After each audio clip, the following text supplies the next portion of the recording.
guys, welcome back. Today is the beekeeping episode, I suppose. We did the a bit of farming or like setting up agricultural stuff.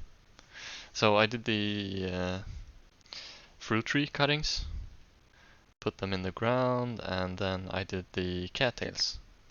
I haven't actually played anything since then.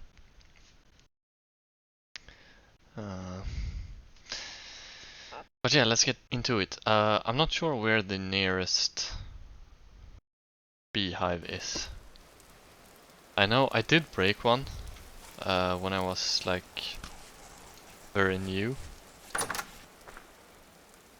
So I know what not to do. Anyways, let's try and clean up my inventory a bit before I head out. I should have markers. Let's close that door. I hear a shiver. Sand, does it go in there? And I really need to organize these chests. Like desperately. Okay, I don't need the dirt for now, I don't think. Let's see how a skep is made. I need cattails or... what's that? Papyrus, I think. So cattails, and I need... clay is the word. Okay, used for: a skep can be placed near a wild beehive or near an already populated skep to attract a new colony of bees to populate it. This will require some nearby flowers as well. When a skep is full, you can destroy it to harvest the honey, but this will destroy that colony of bees. They may also become angry. Okay, interesting. You can destroy when a skep is full. You can destroy it to harvest the honey, but this will destroy that colony of bees. Interesting. I'm not entirely sure what that means. I also don't have cattails. Let's figure out if I can use my scythe for harvesting cattails. If that is the case, then it might have been a mistake to do my cattails like this. Maybe I should have placed it in like a 3x3 or something. Anywho. It seems like I have bees close by, or relatively close by.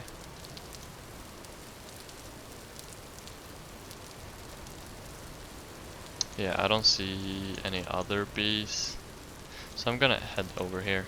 Let's actually, I think I pinned that last time. Where did they go? Ah, they kind of like get camouflaged into the ground. But let's pin it. I will have to find more cattails, right? Let's hope for some on the way, and let's actually bring clay.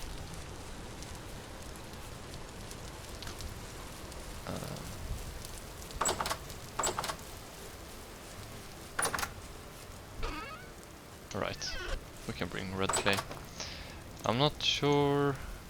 I will probably, my 11 bread will probably last me this quick little trip.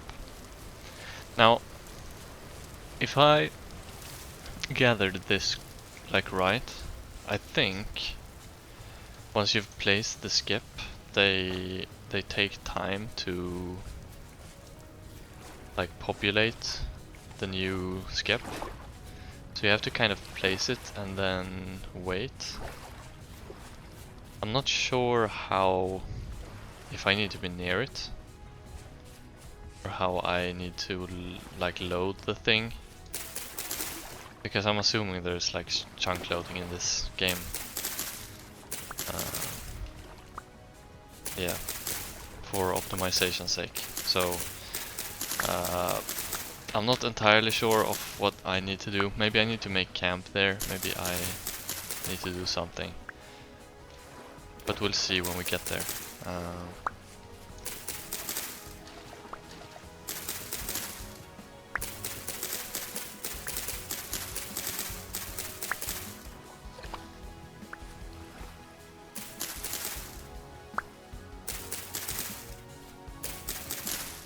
I'm not sure if I notice a speed in my knife, or like a speed difference in my knife compared to the flint one. Maybe there is a big difference. I feel like every tool in this game is kind of slow. At least the ones that I have tried so far. I think that might be why, and I have just like rewired my brain to everything is slow, so it doesn't matter. I use the tools that are available to me, and if they take time, they take time. That's kind of the mindset I've been having.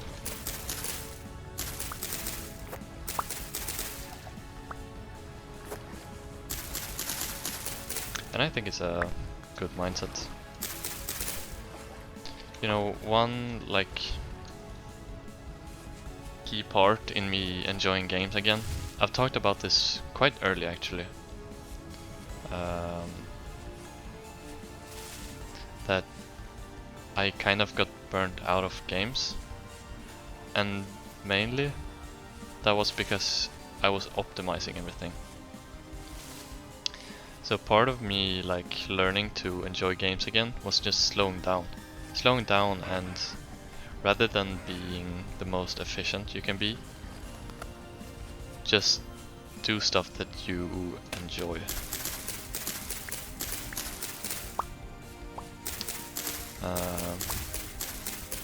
And I have mentioned like Minecraft multiple times, and it's not really because this game kind of resembles Minecraft. It's more because that's the game I grew up with, and I love that game very dearly.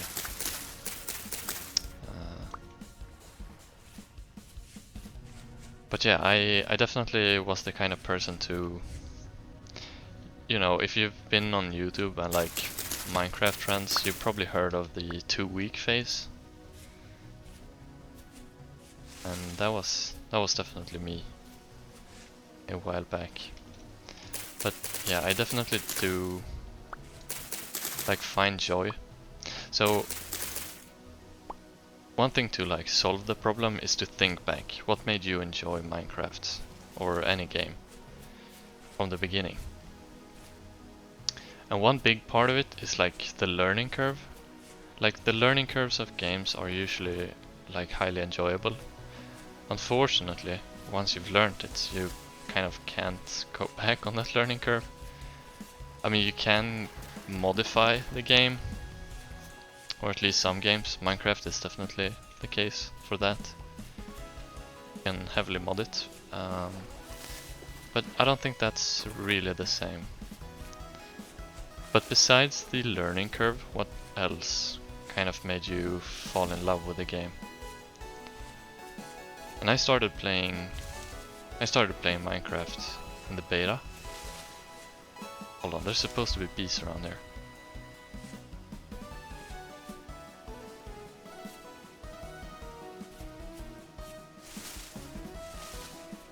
Okay, I don't hear anything. Let's go to the other one.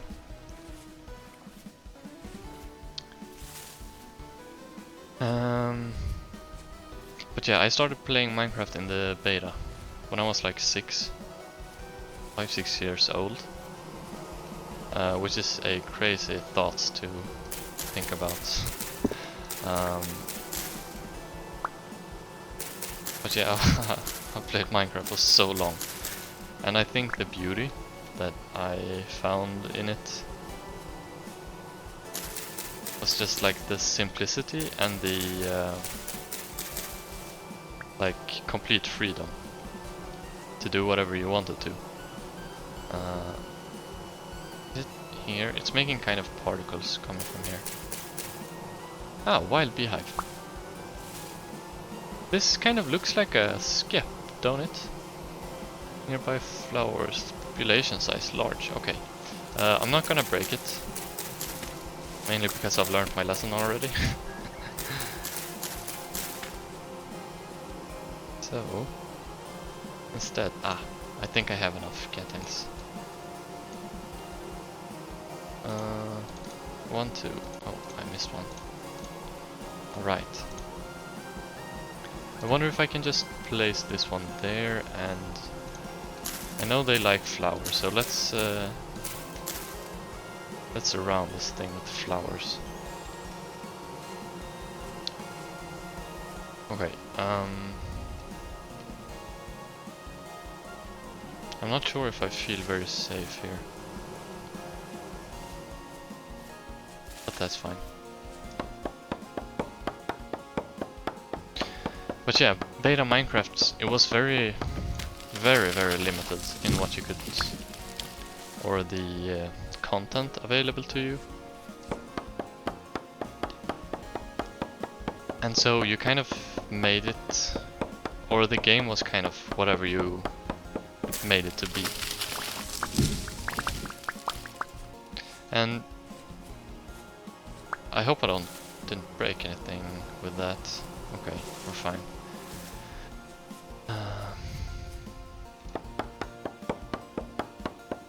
I think like introducing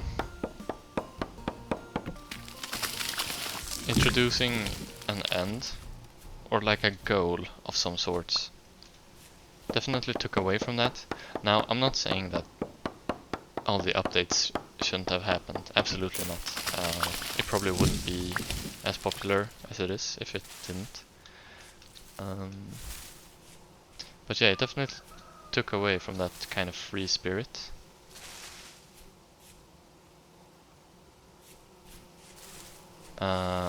So the game kind of like points you in some kind of direction. Now you don't have to follow that, is what I'm trying to get to the point. But it's quite hard to like work against that. Like working against, you know, designed pieces of content that's supposed to like lead you somewhere. But you can entirely do that. A couple of years ago, maybe 2-3 years ago, I started like a single player world where I turned off every single like structure. So there's no villages, there's no strongholds, there's no nether fortresses. And it basically plays like beta Minecraft, but it's in the modern versions. So some nice quality of life features that are missing in beta exist. And there are also like better transportation, there are more blocks. Yeah, a lot of stuff that you kind of miss out in beta. And of course beta also has you know, that nostalgia factor. I think that is like the biggest draw. I know some people like play in beta. I've actually like mentioned this. So the guy that inspired me to do YouTube, he played a beta or alpha world. I think it was beta. So I've definitely been on like that track of enjoying beta.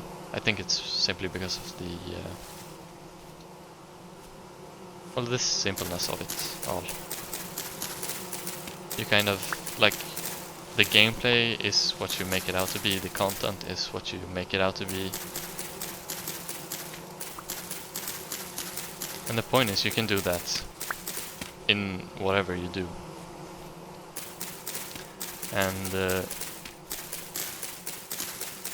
it is kind of like a bit of a problem that I've noticed like with my reform when playing games with my friends. You are usually never on like the same page. So some might still rush through everything, and some might take it more chill. So I've completely like laid back when it comes to gaming. I just do it for fun, and that's enough for me. But when playing online games, it's it can usually be like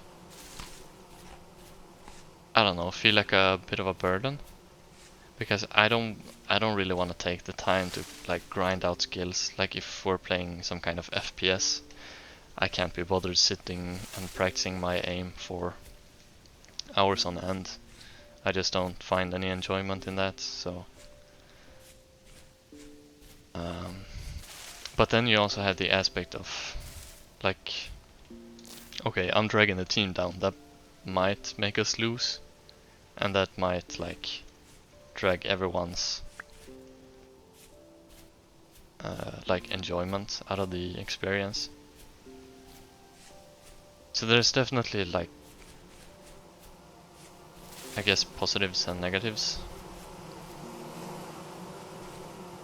What's the other word for that? Like upsides and downsides, I guess. Yeah. Anyways, this turned into like some, I don't know, weird talk. Okay, so nearby flowers poor. Do I need population? Oh no, nearby flowers 0. Population size poor. But this has population. Let's increase the flower amount. Nearby flowers. I wonder if this one eats it all up. No, not really. Population size poor. Population size poor. Oh, did some of them migrate? And so we're left with like a 2 split. Like, did we split the pick up into a free backpack slot? Ah, I thought you would have to destroy it, but I guess you right click to move it. Large, yeah. Okay, I think I can bring this home. Into a free backpack slot. Ah. Wait a minute. Okay, tinder roof. I don't need that. How much durability has this? 2. Okay, I'm gonna throw that out. I'm gonna throw that out. Okay, awesome. Let's carry this back home. Let's see if I actually can see. I don't think I can see the hive. Maybe it needs to be on the first slot. I just got super disoriented. Maybe it needs to be on this slot to be able to see. Let's try it out. No, okay. Maybe it's not visible. Whoa! I don't think I've ever seen myself sprint before.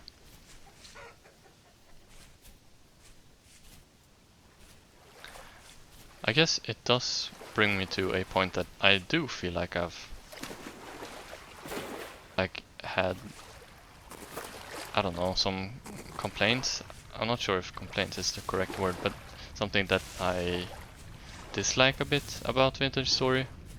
I feel like the movement is super clunky.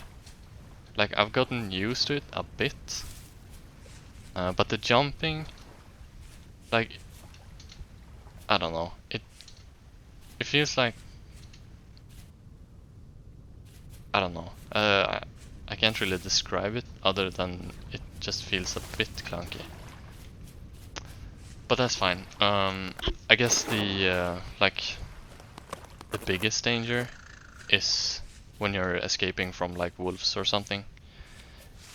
And if you want to try and pillar up, that's a death sentence, basically. I tried to do that once. I'm not sure if you guys saw that, but yeah, it went horribly, and luckily the wolves had stopped chasing me. Hey, look at that! The windmill in the distance. It looks quite cool when it's all foggy, and yeah, that's actually a pretty cool view. Let's see if I can... Huh. Yeah, this game is so scenic. Like, I just love how every blade of grass moves kind of differently, but along the wind. And everything moves in unison, so the wind is blowing in one direction. It's not like they're all going everywhere. Which I guess would be like a basic thing that you would implement. I think it would look awful if everything was just going in complete different directions, but it's just something to appreciate.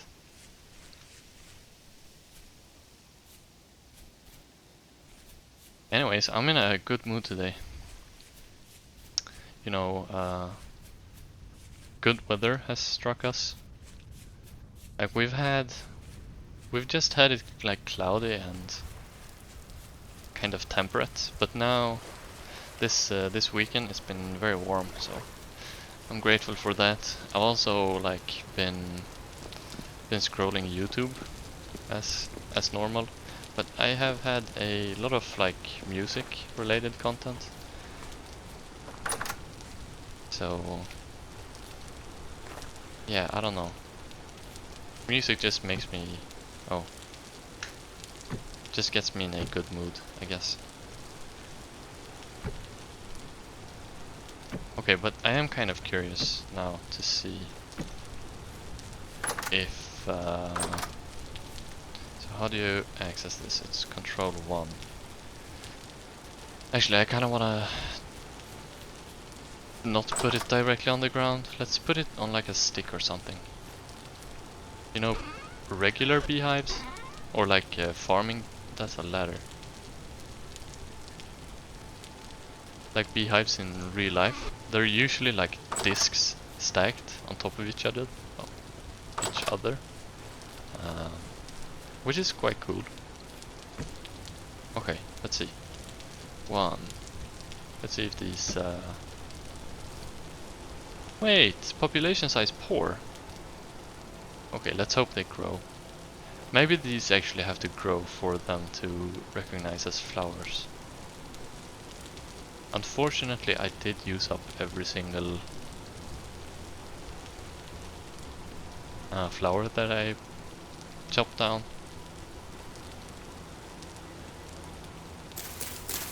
Anyways, yeah.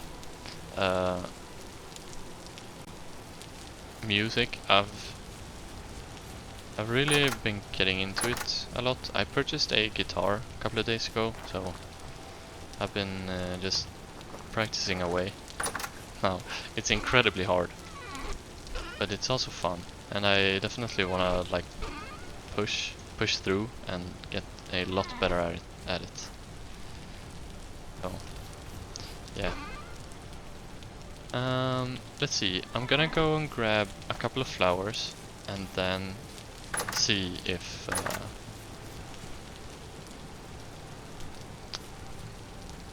I guess I probably should have slept first, but let's just go for it.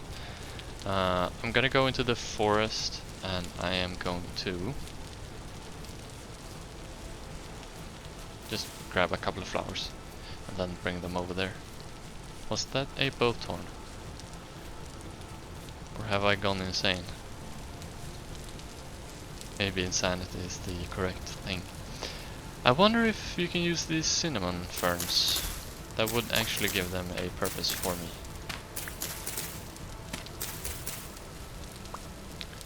I'm gonna take a couple. I'm also gonna venture in a bit more. I think those are like horse something. No, horsetail. No. Cow parsley. I knew there was some kind of animal name. Is horsetail the thing that heals me, or did I just completely make up horse? No, okay.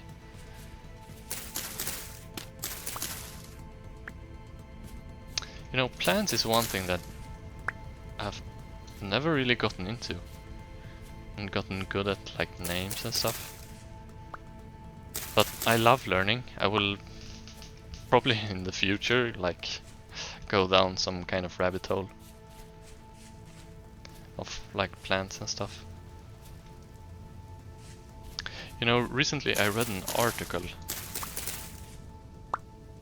Man, I shouldn't be talking about flowers and plants and stuff. I don't know any of the names in Swedish or in English. But there was like, ouch. Ouch. Okay, I'm leaving. I'm leaving. What's going on? There was this one article about a flower. I could probably bring up a picture and a name of it on screen. But they're invasive here. But it was just fun because I read the article, then like an hour later I saw them, and they're like everywhere, but they're extremely beautiful. But yeah, invasive probably isn't good. Like by the name of it you can kind of infer. I ain't really a plant and stuff expert or any type of what's it called? I don't know. I'm just not good with that stuff. Anyways, let's see if these update. It does with a couple of them. Wonder if it's the cow parsley or if it's the cinema ferns. 1, 2... I do have 4 cinema ferns, and I do have a lot more cow parsley.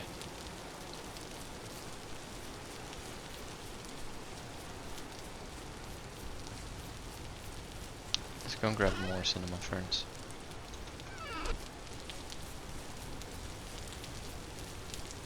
It's very dark out. I can't see more than like 5 meters. Let's see.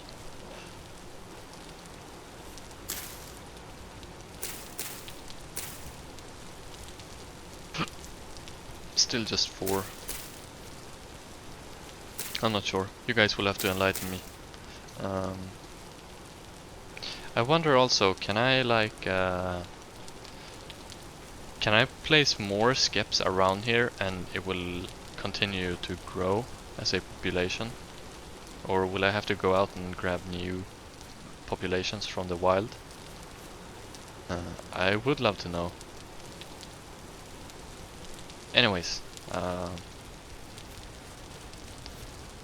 think that's all for today. So thank you so much for watching and I hope you enjoyed. And we'll see you next time. Bye bye.